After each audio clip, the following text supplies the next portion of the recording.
Доброе утро! Сегодня 1 марта, первый день весны, и это утро вместе с вами встречаем мы, Степан Федоренко и Екатерина Винокурова. Мы поздравляем вас с первым весенним днем, с тем, что мы все-таки пережили эту довольно суровую зиму, и сегодня, в этот первый весенний день, вас ждет наша традиционная бодрая утренняя зарядка. Мы поговорим с юристом о правах работников при оформлении больничных, узнаем интересную историю в рубрике «История вещей» и поговорим о лидерах нового времени. Также нас сегодня ждут полезные советы от огородницы Варвары.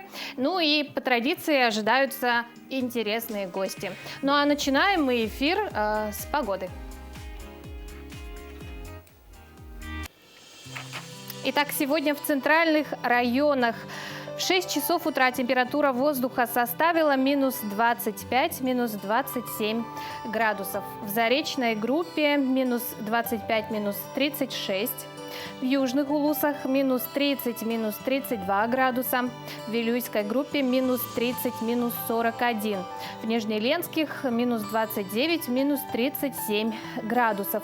В западных минус 33, минус 39. В Колымай-Дигирской группе минус 35, минус 46 градусов. В Янских минус 43, минус 49. На северо-западе минус 32, минус 41. В 6 часов утра температура воздуха в городе Якутске составила минус 26 градусов. Атмосферное давление 758 миллиметров ртутного столба. Ветер северо-западный 3 метра в секунду. Сегодня днем в городе Якутске ожидается небольшой снег. Ветер северо-западный 2,7 метров в секунду. Температура воздуха днем составит минус 20, минус 22 градуса. Ну а я напомню, наш номер WhatsApp 8 914 273 44 88. На него вы можете присылать свои приветы, поздравления и какие-то интересные события и новости, которые произошли у вас. Да. Обязательно делитесь с нами своим хорошим настроением. Все-таки сегодня праздник своего рода. Весна наступила. Хотя бы психологически намного приятнее стало. Также не забывайте, что у нас есть страничка в Инстаграме «Утро Якутии». Подписывайтесь и пишите нам. Россиянам дали советы по борьбе с телефонными мошенниками. Эксперты подготовили несколько рекомендаций, которые помогут не попасть в ловушку. К нашему эфиру присоединяется наш новостной обозреватель телеканала «Якутия-24» Сергей Михедов.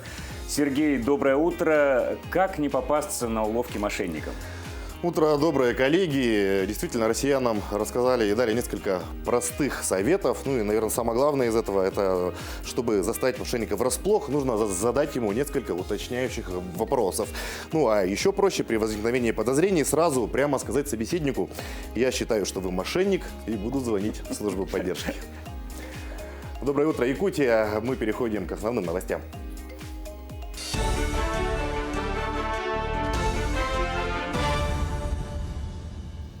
Премьер Михаил Мишустин подписал постановление о продлении действующего порядка техосмотра. С 1 марта в России предполагалось ввести электронные диагностические карты, фотофиксацию, запустить другие процедуры, которые влияют на работу профильного бизнеса. Теперь новый порядок техосмотра вступит в силу с 1 октября. До этого срока продляется действие диагностических карт, истекающих в период с 1 февраля по 30 сентября.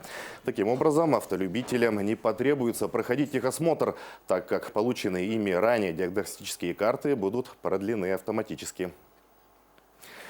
Житель Якутска Игорь Кудрявцев реставрирует и коллекционирует самовары. О каждом своем экспонате он может рассказывать часами.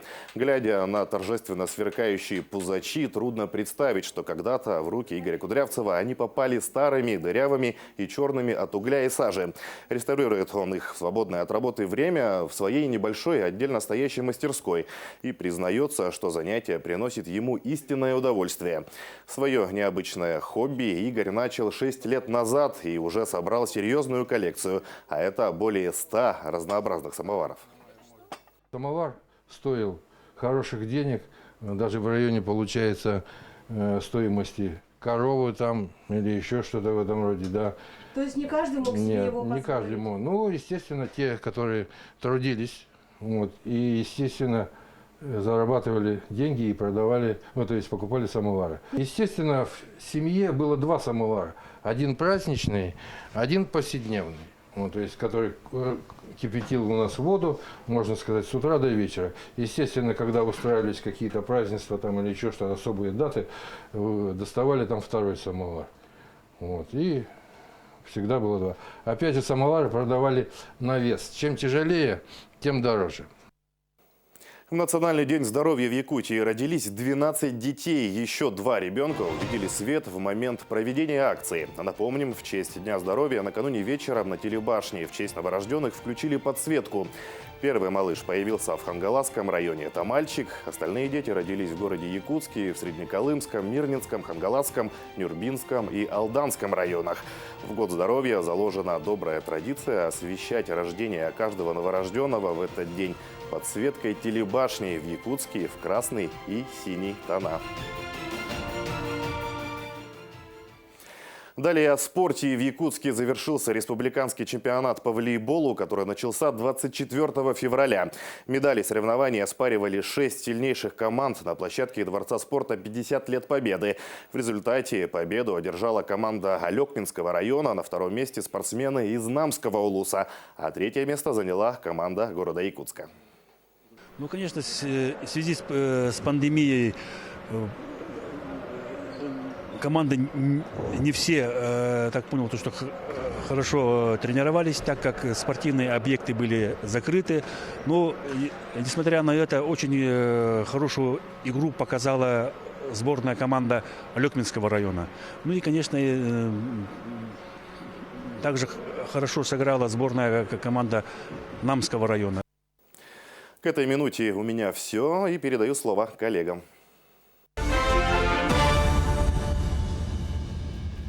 Спасибо, Василий. Ну что ж, спасибо, Сергей. Ну что ж, мы вот от волейбола поздравляем команду Алекминска, волейболистов Алекминска, и переходим к нашей утренней зарядке. Доброе утро, меня зовут Мари, я фитнес-тренер. Я покажу сегодня отличную зарядку, которая заряжает на полный день. И поехали! Итак, первое упражнение. Мы ручки напрягли, прикрыли пах, встали на носки. И делаем выпрыжку на носках, ножки в стороны вместе и ручки над собой поднимаем. Работаем в течение 20 секунд, отдыхаем 10 секунд. Итак, второе упражнение. Мы делаем выпад назад, колено 90 градусов, спинка прямая, в поясничке легкий прогиб. Работаем также в течение 20 секунд, отдыхаем 10. Итак, третье упражнение. Из состояния прямо мы ползем в планочку, не опускаемся вниз, просто зафиксированный корпус и обратно поднимаемся на прямые ножки, наверху выдох.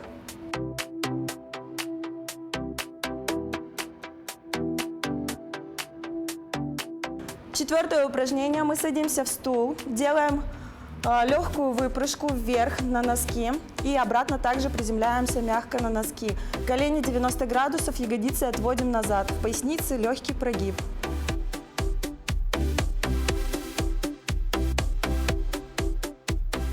Пятое упражнение. Мы делаем выпрыжку на носках вперед-назад, при этом совершаем удары ручками.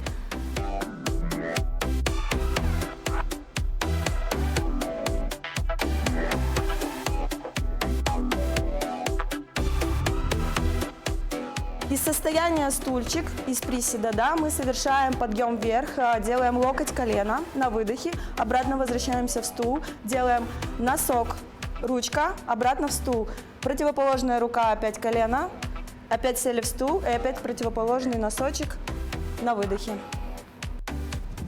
Ну что, была отличная зарядка, желаю всем прекрасного дня и пока! До свидания.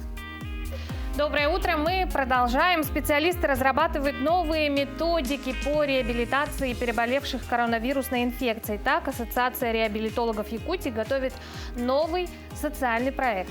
О работе ассоциации и новой авторской методики с элементами этно мы поговорим с вице-президентом Ассоциации специалистов реабилитации Республики Саха-Якутия Эдуардом Теном. Эдуард Донхванович, здравствуйте. Доброе утро. Расскажите нам, чем занимается ассоциация, как долго и с кем вы работаете? Наша ассоциация работает уже второй год, основная цель которой – это повышение профессионального уровня специалистов реабилитации, повышение качества и доступности реабилитации для населения республики. В целом, в основе у нас лежит авторская методика этнореабилитации АТОР, которая направлена непосредственно на восстановление организма и очень хорошо интегрируется с нейротехнологиями восстановления современными. Вот, в принципе, пока так. Ну что из себя представляет данная методика? Как она работает? Вот приставка «этно», вот расскажите про это. Сама методика основана на восстановлении алгоритмов, основных алгоритмов организма, которые сформированы на протяжении многих столетий, на протяжении всей культуры народа Саха. Вот. Например, один из самых главных ритмов организма – это двигательный. Далее, конечно, идет дыхательный, речевой и так далее. То есть вся культура, все традиции оздоровления основаны именно на играх, на танцах, на каких-то ритуалах определенных, в том числе и те инструменты, которые мы используем в своей работе. Так. А какие-то результаты уже есть за это время?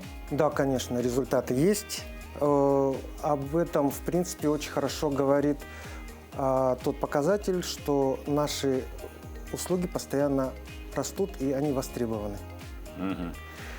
Сейчас вот ваша ассоциация разрабатывает несколько социальных проектов, в том числе вот благотворительные. Кому вы помогаете?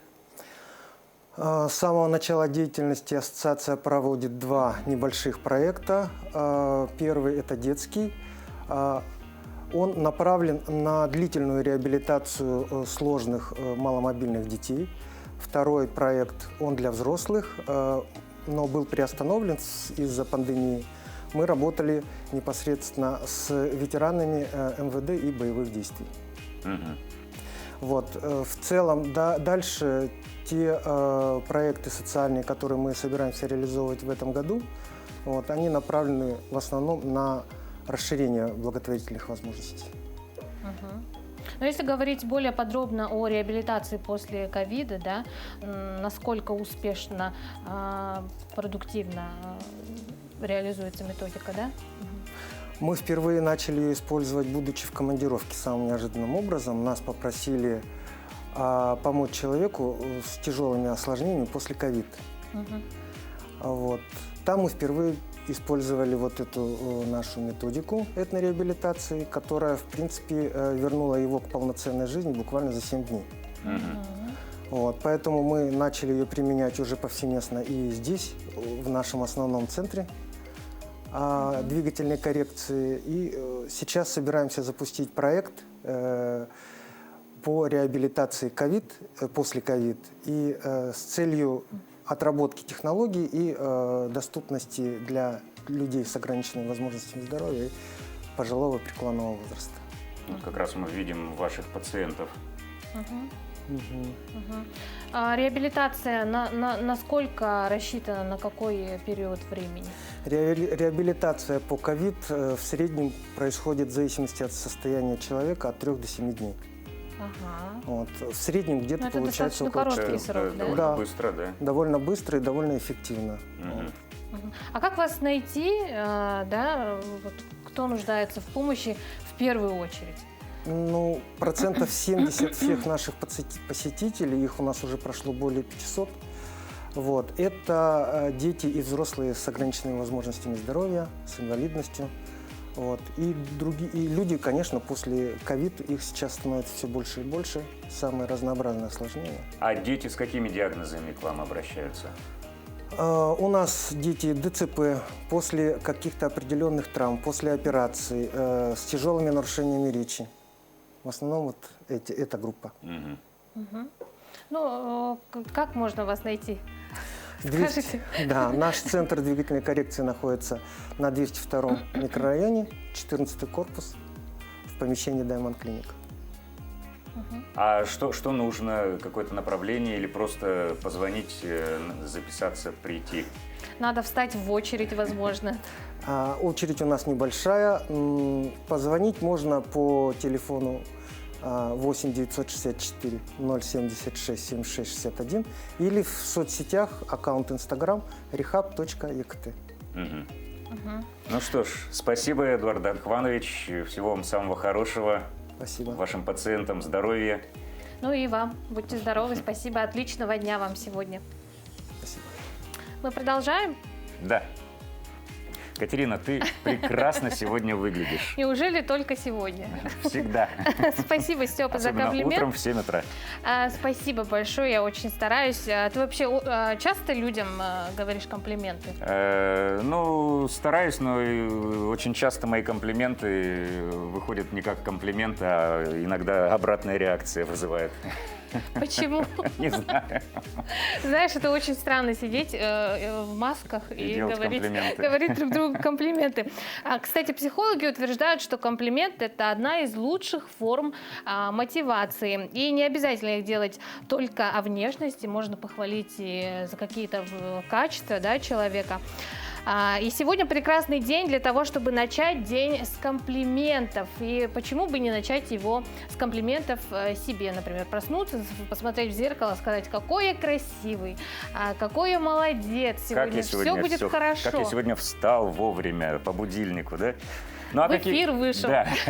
Ну а какие еще знаменательные даты и события выпали на этот день, на 1 марта, мы узнаем в нашей следующей рубрике. Сегодня, 1 марта, Всемирный день комплимента, Национальный день цветных женщин в США и Всемирный день гражданской обороны. Также 1 марта – День ноль дискриминации. Дата отмечается ежегодно по решению ООН уже 7 лет. 1 марта также День Забайкальского края. Новый регион появился на карте России в 2008 году. Среди профессиональных праздников сегодня День эксперта-криминалиста МВД России, День хостинг-провайдера и День театрального кассира в России. 1 марта также День кошек в нашей стране. У славян 1 марта Ярилин день, посвященный Богу Солнца. По народному календарю сегодня не стоило радоваться скорому теплу, поскольку весна обманчива. 1 марта 1555 года французский прорицатель Мишель Нострадамус опубликовал свою книгу предсказаний. Они написаны в форме зашифрованных четверостишей. В 1872 году в этот день в Йеллоустоуне открылся первый национальный парк США.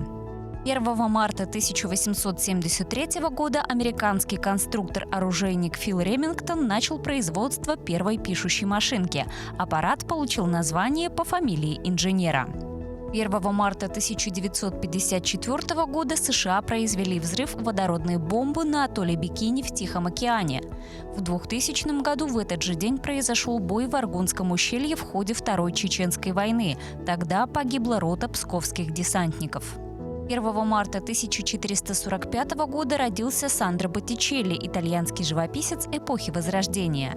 1 марта 1963 года родился Томас Андерс, немецкий поп-певец, актер, композитор, бывший солист группы Modern Talking. Сегодня 75 лет со дня рождения Виталия Бысыгысова, заслуженного работника Народного хозяйства Якутии, государственного и политического деятеля.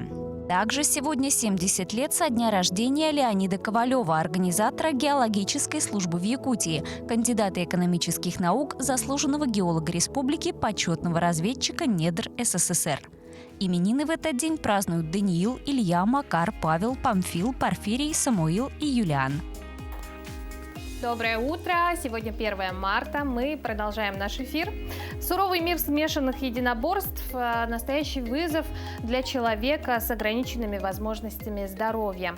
Паралимпиец, легкоатлет и одновременно боец ММА Чермен Кабесов на личном примере доказал, что при должном усердии и регулярных тренировках можно добиться значительных успехов в спорте. А недавно он открыл небольшой зал для бесплатного обучения инвалидов навыкам ММА. Из-за вывиха плеча при рождении у Кабесова с детства левая рука отстала в развитии. Впрочем, родные Кабесова приучили его к регулярным физическим нагрузкам. После Чермен планировал посвятить себя борьбе, но с ней пришлось завязать из-за несогласия родных. И тогда мужчина попробовал себя в легкой атлетике. Дела шли успешно, он завоевал золотые медали и призовые места на различных чемпионатах, даже отобрался на Паралимпиаду, после чего Кабесов решил попробовать себя в качестве бойца в любительских смешанных единоборствах. Сейчас он оборудовал во Владикавказе небольшой тренировочный зал, где занимается сам, а также планирует помогать бесплатно обучать людей с инвалидностью. Какой пример подает Да, Чермен? главное не падать духом всегда. Да, и быть сильным духом. Да. Ну а далее предлагаем прослушать астрологический прогноз. Что нам готовят звезды, узнаем прямо сейчас.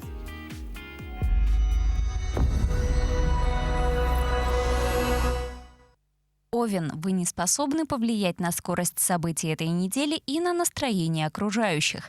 Если почувствуете, что мир состоит только из негативных людей, лучше отказаться от любого рода контактов. На неделе случится неожиданное вдохновение или мощные импульсы к творчеству.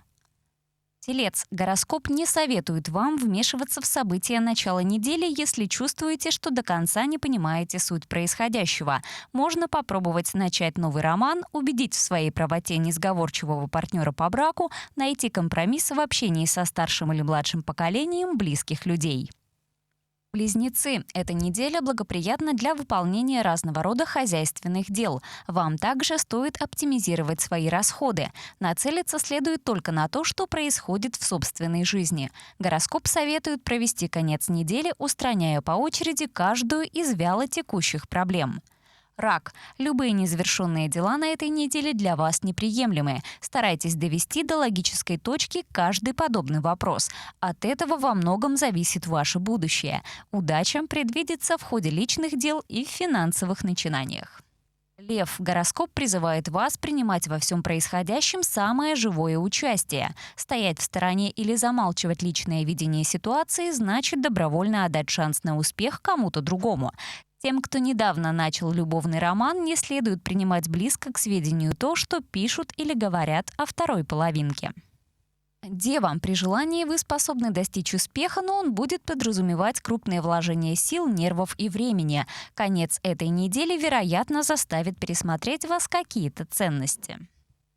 Весы. Если правильно распределить свободное время, удастся параллельно помочь кому-то из близких людей. Во второй половине недели ожидается нестабильность в делах. Долгосрочные планы следует перенести на следующий период. Начните выправление ситуации с мелких или второстепенных задач. Скорпион. Неделя заставит вас всерьез заняться личными отношениями. Тем, у кого есть семья, следует максимально сосредоточиться на нуждах близких людей. Время заняться собой появится к выходным. Астрологическая картина конца этой недели не исключает романтичных знакомств или появления в вашей жизни тени из прошлого. Стрелец, вам на этой неделе не придется бороться с проблемами. Не надо вкладывать силы во что-то одно, действуйте сразу по нескольким направлениям. В конце недели нежелательно убегать от решения вопросов в личных отношениях. Чем четче и яснее будет ответ, тем ниже вероятность ревности, обид и недосказанности. Козерог. Научитесь читать между строк информацию, полученную в ходе каждого диалога. Правильно расшифровывайте подсказки Вселенной. Вторая половина недели – прекрасный момент для любовных реформ. Попытайтесь устранить имеющиеся разногласия в браке. Одинокие козероги могут пойти на сближение со своей давней пассией или новым знакомым. Водолей, на этой неделе проявите чуткий подход к близкому человеку. Тем, кто пока не нашел спутника жизни, рекомендуется открыться для виртуального диалога. Человек, который появится в вашей судьбе в этот период, немного позднее займет в ней прочное место. Рыбы, на этой неделе перед вами откроются заманчивые перспективы. Не бросайтесь из огня в полымя. Когда есть несколько вариантов развития событий, следует предпочесть тот из них, который максимально комфортен не только для вас, но и для вашего близкого круга.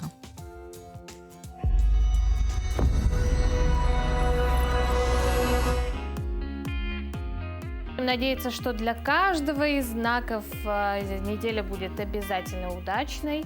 Конечно, потому что сегодня первый день весны, и по-другому быть не может.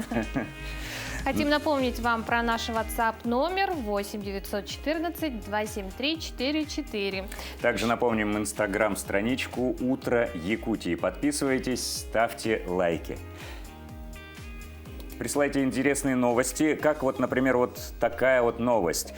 Фламинго неожиданно прилетели на озеро Караколь в Казахстане под конец зимы. Птицы обосновались в начале озера близ водосбора атомного энергокомбината, где вода самая теплая. Обычно фламинго появляются в районе Караколя с начала весны, но в этот раз птицы прилетели раньше, несмотря на лед и снег на озере. Кроме розовых фламинго, на озере можно заметить лебедей, собравшихся на льду у воды. Согласно наблюдениям орнитологов, за год на водоеме останавливается около 90 видов птиц, чтобы отдохнуть от перелета и переждать зиму. Может, когда-нибудь и к нам прилетят фламинго? Было бы здорово. Да. Кстати, по-моему, был случай, да, что...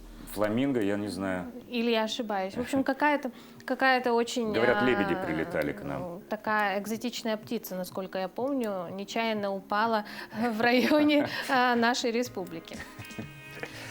Ну а сейчас прерываемся на небольшой перерыв, после чего встречаемся в нашей студии.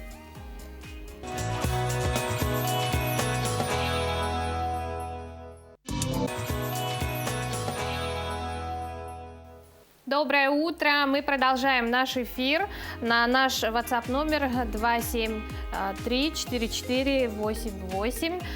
Пришли сообщения, которые мы рады зачитать. Здравствуйте всем жителям республики. Поздравляем с первым месяцем весны, 1 марта.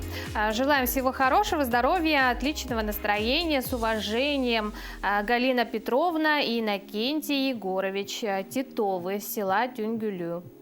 Спасибо вам большое.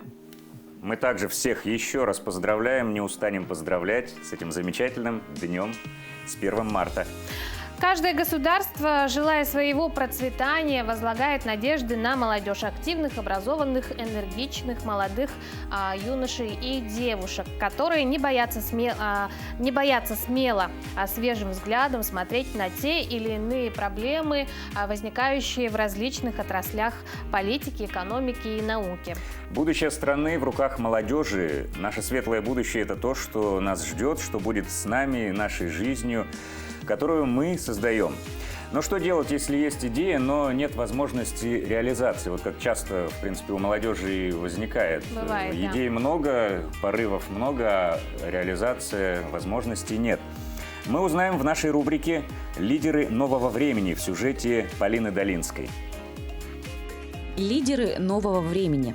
Это активная молодежь, которой не безразлична судьба родного края. Это активисты, волонтеры, некоммерческие организации. Но, как показывает практика, чем дальше от центра республики, тем сложнее продвигать и реализовывать свои проекты. Больше всего от этого страдают арктические районы. В 13 арктических районах в данный момент зарегистрировано только 10% от всех НКО. Значит, есть над чем работать. И мы сегодня обсуждаем, как помочь нашим некоммерческим организациям свои проекты направить на конкурсы фонда президентских грантов, федеральный уровень, на региональный уровень, конкурс главы Республики Саха-Якутия, как развивать поддержку органов власти на местах некоммерческим организациям и гражданским инициативам. В Якутске прошло онлайн-мероприятие в рамках проекта поддержки НКО арктических районов. В формате Zoom-конференции прошли круглые столы, обучающие вебинары, на которых было рассказано, как правильно представлять свои идеи и подавать заявку на грант. А также активисты защитили свои проекты, которые чаще всего направлены на возрождение культуры малочисленных северных народов, оказание волонтерской помощи для людей с ограниченными возможностями, помощь детям из малообеспеченных семей. Работники дошкольного и школьного образования в отдаленных районах республики чаще предлагают проекты по культурному образованию учеников, выездные экскурсии за пределы Якутии. Сегодня я очень много брала для себя методическую помощь, даже практическую помощь, индивидуальная, и лично тоже разговаривала, показала свой проект, и там дополнение с консультацией, методической помощью мне дали. В общем, полезно, очень надо такие мероприятия провести, и очно, и заочно. У нас 14 некоммерческих организаций в районе, из них 6 родовых общин. Не их будем возить обмен опытом в другие районы. И в дальнейшем мы хотим 5 северных арктических районов объединить и вместе работать. Гостем мероприятия стал эксперт Федерального агентства по делам молодежи и Агентства стратегических инициатив Алексей Матвеев, который специально прилетел из Санкт-Петербурга для обмена опытом. То, что вот с кем мне удалось познакомиться, какие проекты увидеть, ну, во многом там просто герои своих городов, поселков, герои нашего времени. Вот. В каких-то случаях, ну, это просто уникальные, вообще феноменальные вещи, которые в других регионах не встречались. Вот. И опять-таки это вот такая потрясающая диалектика, потому что вот эти вот очень суровый климат, отдаленность, сложные условия для старта, вот, возможно, в них и проявляется максимально эффективно вот эти все крутые качества социального проектирования, которые и очень эффективно решают социальные проблемы. Будущее страны в руках молодежи, а светлое будущее – это то, что нас ждет, что будет с нами и нашей жизнью, которую мы создаем. Именно поэтому нам так необходимы прогрессивные лидеры нового времени. Полина Долинская, Владимир Павлов, Якутск. Доброе утро. Мы продолжаем. О других самых свежих новостях с нами далее поделится Сергей Михедов.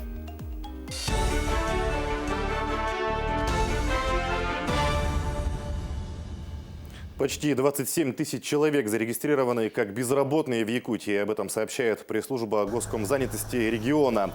Уровень безработицы равен 7,5% от численности рабочей силы.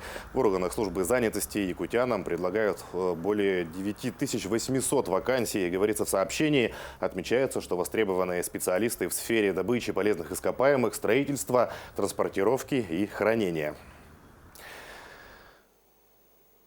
Более 80 улиц освещено в Ленске. За 8 лет поэтапно установлены новые опоры и подключено освещение на 22 улицах. Подвесили на опорах ЗЭС новые светодиодные светильники на 36 улицах. Провели замену кабеля на 12 улицах. Установили автоматическую систему управления наружным освещением на 15 подстанциях.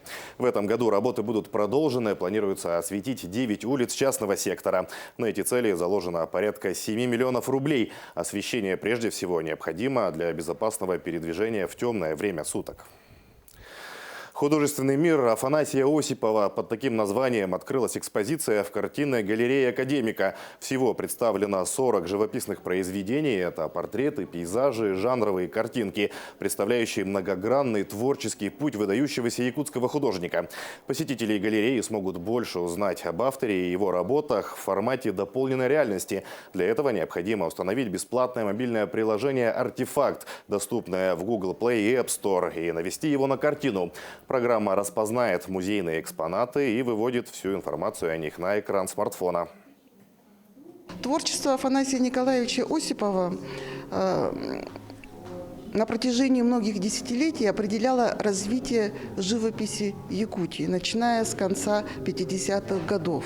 И на самом деле тематическая картина, портрет, пейзаж. В каждом жанре художник сказал свое веское слово. Поэтому, придя сюда, в картинную галерею, мы как бы погружаемся в художественный мир Афанасия Осипова. Так и называется экспозиция, которую мы сегодня презентуем на платформе «Артефакт». Это очень целостная картина мира якутского художника. Удивительная неизведанная Арктика. Национальный парк «Ленские столбы» запустил конкурс, главным призом которого станет участие в авиамониторинге белых медведей в следующем году. Он запущен в Международный день полярного медведя и призван в первую очередь популяризировать бережное отношение к животным и растениям Арктики.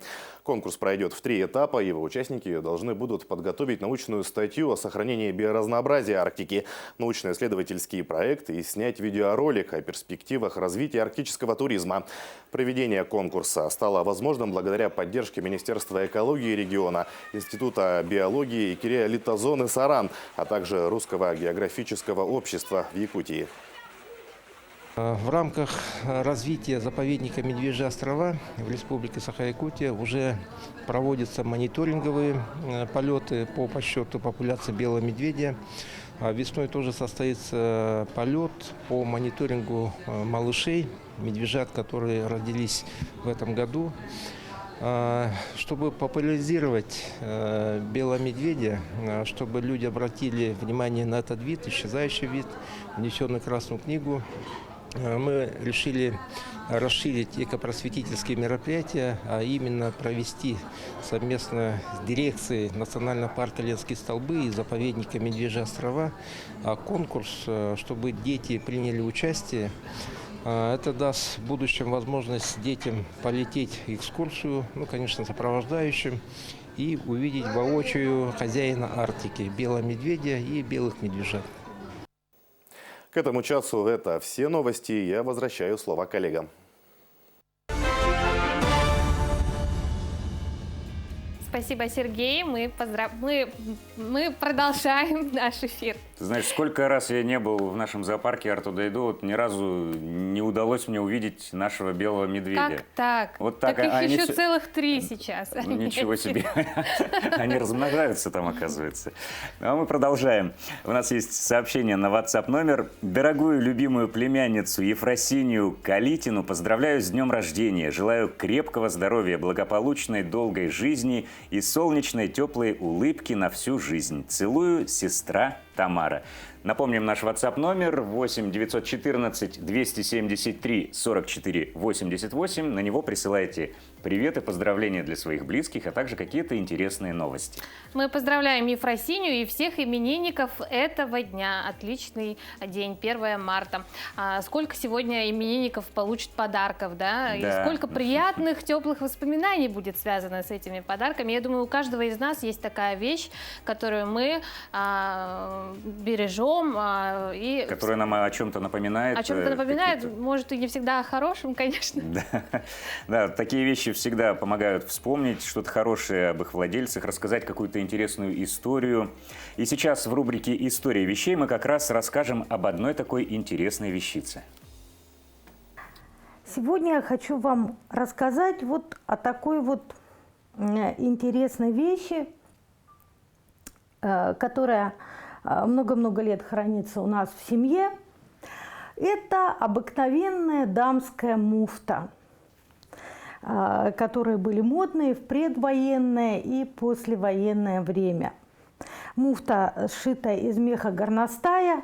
Когда-то она была белая, сейчас вот немножечко пожелтела. На самом деле в использовании вещь очень удобная, потому что представляет собой не только вот такую грелку для рук, но и небольшую сумочку, куда можно складывать разные дамские мелочи.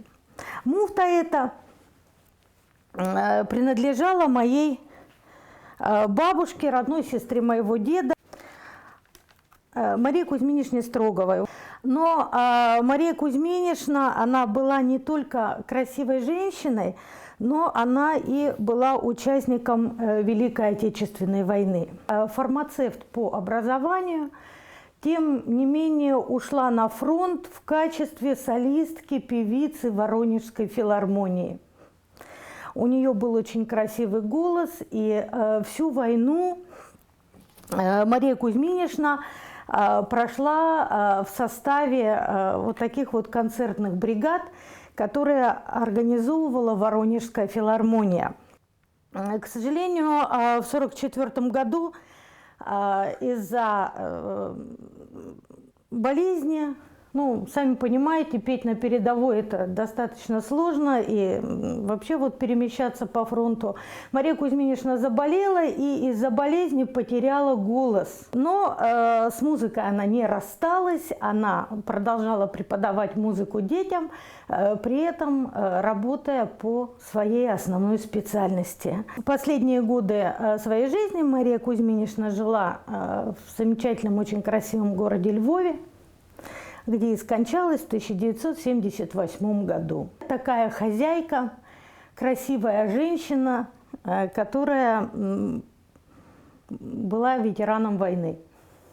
И ей принадлежала вот эта вот такая бытовая, очень простая, но в то же время очень душевная вещь. Действительно душевная вещь. Кать, хотела бы себе такую вот муфточку? Ну, знаешь, мода возвращается, муфты, да, сейчас носят. Я вообще очень ценю раритетные вещи, и как жаль, что мы только с годами понимаем, насколько они для нас ценны, насколько они важны и насколько их нужно беречь. Да, ты знаешь, мне кажется, очень удобно так в руках, можно там телефон держать, он и не замерзнет, раз... Вышла, я думаю, да, особенно селфи. в наших климатических условиях она очень нужна. Ну, муфточка, не за горами тот момент, когда муфточка будет уже не нужна, потому что наступит лето и наступит дачный сезон. А чтобы встретить его правильно, прислушайтесь к советам нашего садово-огородного эксперта Варвары Ивановны. Доброе утро, уважаемые телезрители, уважаемые мои садоводы-огородники. И вот наступил март, солнышко ярко светит. Прежде всего, я хочу всех женщин поздравить с наступающим Международным женским днем. Сегодня я вам хочу рассказать, что мы будем сажать в марте. Должны посадить обязательно лук. Лук именно салатный. Это так вкусно, это необычно. Сажаем, я лично сажаю вот все время лук Exhibition. Он среднепоздний.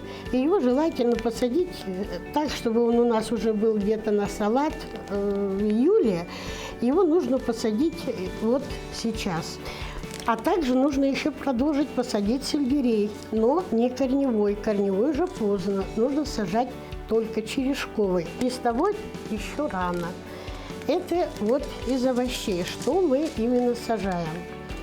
Далее я хочу показать, что мы будем сажать с цветочком. Если это еще многолетники вы хотите посадить, то желательно именно вот в первых числах марта.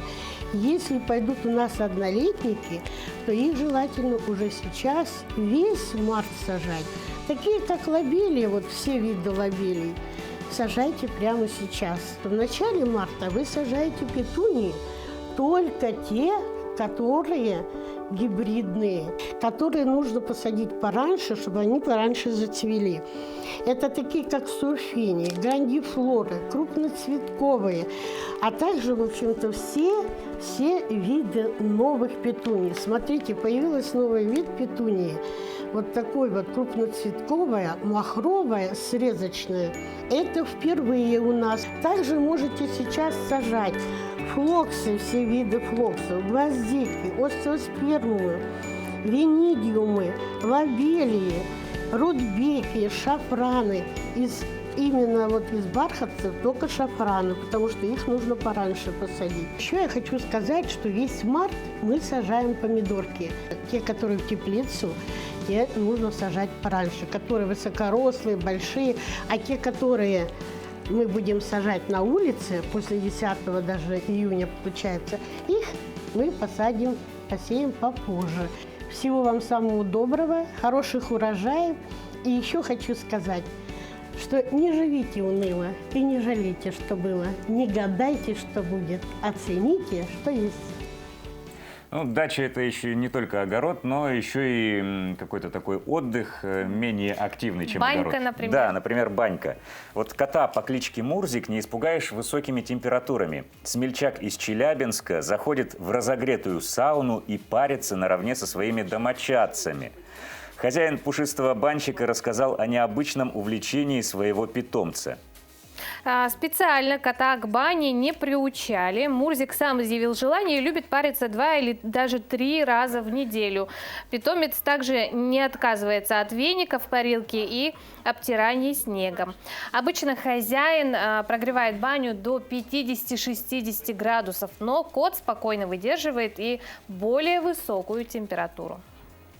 Да, кстати, сегодня, отмечается Всемирный день кошек. Можно, у кого есть баня и есть кошка, можно это как-то совместить. Может быть. И, конечно же, в нашей студии мы не могли обойтись без четвероногого нашего пушистого друга. Сегодня в нашей студии Владислава Кот и ее питомец шотландская вислоухая кошечка по кличке Клариса. Доброе утро. Доброе утро, уважаемые гости. Здравствуйте. Мы, конечно, поздравляем вас, Владислава, с вашим питомцем, с праздником. Множество примет обычаев, очень часто герои сказок и легенд связано с этим днем. Ну, расскажите, как у вас началась любовь к кошкам? Вот, кажется, одна из наших гость пытается убежать. Ну, у меня всегда еще с детства были кошки, поэтому, не знаю, я всегда их любила. Нет такого, чтобы я их боялась, например, там еще что-то. Это прям не знаю, часть меня. Фамилия, у вас же фамилия прям такая говорящая, да, получается? Да. Владислава Кот. И ваше увлечение, может быть, это как-то с этим связано? С фамилией? Нет, наверное, с фамилией это не связано, хотя отчасти да, скажу. Это вот моя девичья фамилия, да, когда вышла замуж, я не поменяла, потому что такая уникальная фамилия. Даже был случай в Санкт-Петербурге, там есть какое-то кафе, мы зашли, и там людям, у которых кошачья фамилия, давали кофе. Даже был такой случай, да. Но вот насчет фамилии, когда мы с мужем познакомились, значит, так интересно, на годовщину он мне подарил плюшевого котика Басика. Вот, и с этого началась, собственно, большая такая коллекция кошачьих всяких предметов. Кружки, магнитики, заколки, вот, серьги, одежда, все с котиками, даже постельное белье, и вот полотенчики, вот всякие такие штучки. С лапками. Да, статуэточки, все у нас дома кошачье такое. То есть, можно сказать, у вас даже коллекция дома есть кошачья? Да, такая небольшая коллекция, чуть больше 60 предметов пока что. Вот. Ну и, собственно, вот Карлочка появилась благодаря тому, что вот мне подарили на годовщину Басика. А Басик — это, как известно, такая шотландская вислоуха, я считаю, потому что это такой вислоухий котенок, вот, с медовыми глазками. И когда зашла речь о том, чтобы взять кошку там или кота, да, я сказала, я хочу вислоухую. А почему? Почему, да? Ну, не знаю, прям вот хочу. Это вот такой вот шарик с глазами. Ну, глаза прям великолепные, прям сладенькая огромные. такая, да. И мы начали узнавать, где в Якутске можно приобрести такую кошечку. Оказалось, что у нас в Якутске есть питомник Rainbow Life, который разводит вот таких вот красавиц, шотландских вислоухих. Ну, чем отличаются шотландские вислоухи от других кошек? Какой у них характер? Знаете, эта кошечка, она очень спокойная. Вот если вам нужно спокойную кошку, это вот как раз вот шотландские вислоухи. Если, например, сравнивать с бенгалами, которые сумасшедшие, да, бегают и по шторам, и там, не знаю, на месте вообще не сидят эти кошечки, да, то шотландская вислоуха — это очень спокойная. И вот если... Но она не любит сильно, когда ее, например, тискают. Так, Степа. Очень не... Нет, вот так погладить можно, а вот бывает же, да, дети таскают, тискают, пеленают. Вот этого они не любят. Вот. И это такая порода, которой нужно быть рядом с людьми. Она не залезет вам на колени, вот так вот в дом, она не сидит, это вот сейчас только, да, она не сидит. Когда ты спишь, она не приходит, нигде не ложится, там, ни на голову, ни на грудь, ни на ноги, нет.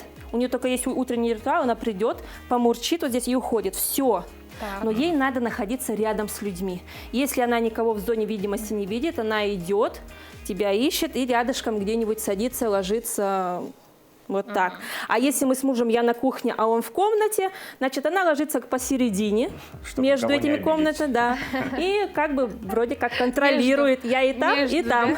Да. А уход вот за породистыми кошками сложный? Ну... Питание какое-то определенное, наверное, да? Ну, питаемся мы специальным кормом, да, который витаминизированный, конечно, но мы не забываем про мясо, безусловно, да, и там кашки и так далее, да, но не фанатично ни одной кашей, конечно же, кормить. Да? Вот, мы очень любим. Еще я заметила, что она очень любит зеленый горошек. Но это как бы непривычная еда для кошки, поэтому мы стараемся ей не давать. Иногда так раз в месяц, если там салат делаешь, 1-2 горошинки дашь и все. Без фанатизма, конечно. Интересно, кстати, первый раз слышу. У меня был, кстати, вот Scottish Straight, они вот чем-то схожи ведь с данной породой, ну, да? Это тоже шотландская, просто страйты, у них ушки стоят. Вот, у меня был Scottish фолды Straight вот как у раз них таки. вот лежат. Знаете, что он делал? Он залезал в грязный мешок с морковкой и сгрызал всю морковку. Не знаю почему, вот интересно. Вегетарианец может? Вот у них какие-то странные такие есть вкусовые, да? У каждой кошки своя какая-то вот вкусовая такая любовь. Сколько вот роликов смотрела в интернете, да, было так, что кошки хурму и некоторые едят. Сейчас вот наблюдаю в ТикТоке за одним котом, который сумасшедший, прям бежит. Он обожает, когда приносят кабачки. Открывает холодильник, он туда запрыгивает, хватает кабачок и бежит. Ну, мы так, конечно, не запрыгиваем. Мы девочки культурные, вот, но... Вот так вот мы к горошку Сейчас модно заводить странички различные в социальных сетях для своих питомцев. Есть ли у Клары своя... У Карлы. У Карлочки. У Клары. Да. У Карлы. Карла Бабасаки. Есть ли страничка где-то в соцсетях, в ТикТоке, в Инстаграме? Нет, мы не заводили страничку. Правда, телефон весь забит фотографиями и видео. Вот. И буквально сегодня будут подводиться итоги. Наш клуб «Королевский бархат», в котором мы состоим, объявлял конкурс на самую умную кота или кошечку. Вот мы тоже поучаствовали. Сегодня будут подводиться итоги. Ну, было из чего выбрать, потому что постоянно ее фотографируем, постоянно снимаем видео. Но она очень любит фотографироваться. Один раз залезла на шкаф и прямо мяукала. Думаю, что она хочет? И так, и сяк, и всяко разно. Оказалось, пока мы ее не сфотографировали, она потом еще позировала, сидела, она не успокоилась. Расскажите, кстати, о вашем клубе вот, «Королевский бархат». Да, вы там состоите? Да, мы там состоим. Это самый такой, один из старейших клубов в городе Якутске, да, более 25 лет. Вот, мы там тоже состоим, но мы самые молоденькие. И из-за того, что вот пандемия, конечно, мы не попали, ну, не проводились никакие выставки и так далее, да, поэтому мы пока ни в каких мероприятиях не участвовали, вот кроме этого конкурса. Пока вот. Но зато мы регулярно получаем всякие консультации специалистов в клубе. Вот. Вот такие мы. Ну что ж, еще раз поздравляем вас с Международным днем кошек. Здоровья вам, вашей кошечке. Пусть всегда радует вас. Спасибо. Мужем ваших детей. Спасибо. Спасибо. А болеть не любит никто, ни работник, ни работодатель. Для профилактики болезней и выявления их на ранних стадиях существуют медосмотры. Какими бывают медосмотры и какие права есть у работников, мы узнаем от нашего юриста. Доброе утро. С вами рубрика «Советы юриста». И сегодня мы поговорим о медосмотрах. Медосмотры бывают 4 типа. Это предварительные, периодические, внеочередные и постоянные. Предварительные и периодические медосмотры обязаны проходить работники, работа которых связана с вредными или опасными условиями труда, подземными работами, работа которых связана с транспортом, а также работники организаций пищевой промышленности, общественного питания, торговли, медицинских организаций и детских учреждений. Внеочередные медицинские осмотры в соответствии с медицинским заключением обязаны проходить работники, работа которых связана с вредными или опасными условиями труда, подземными работами, а также работники, управляющие транспортом. Медицинские осмотры в начале, в течение или конце рабочего дня обязаны проходить работники в подземных работах, а также управляющие транспортом. Во всех случаях обязанность по оплате данных медицинских осмотров лежит на работодателе. В принципе, на этом все. Оставайтесь с нами. Доброе всем утро, доброго весеннего дня мы желаем. И разрешите зачитать несколько сообщений WhatsApp. Всех нюрнбергцев поздравляю с первым весенним днем. Всего самого-самого доброго, энергии и бодрости. Привет нюрнбергцам. Привет нюрнбергцам. Вас поздравляет Вячеслав Николаевич, видимо, из Нерюнгри. Доброе утро, наши игроки из МФК «Заря», Никита Евтушенко, Никита Рычков, Янник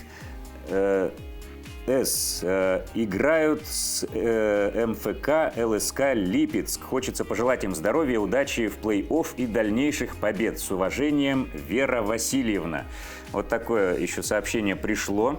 Доброе утро всех жителей. Поздравляю с праздником весны. Поздравления передаем из Устьянского района села Хаир. Напоминаем наш WhatsApp номер 8 914 273 44 88. Ну а мы продолжаем такую зоотему, да?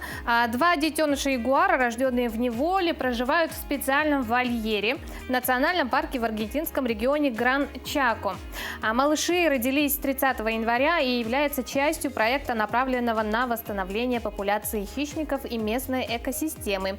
Считается, что в настоящий момент в регионе проживает менее 20 представителей семейства кошачьих из-за разрушения среды обитания и охоты на них. Специальная система клеток позволяет ягуарам жить первое время в изоляции от людей, чтобы потом беспрепятственно адаптироваться к дикой природе. В дикой природе исследовательская группа проекта продолжает следить за животными с помощью системы видеонаблюдения. Да, кошки разные бывают. Мы перед тем, как с вами попрощаться, хотим поздравить еще раз с Международным днем кошек.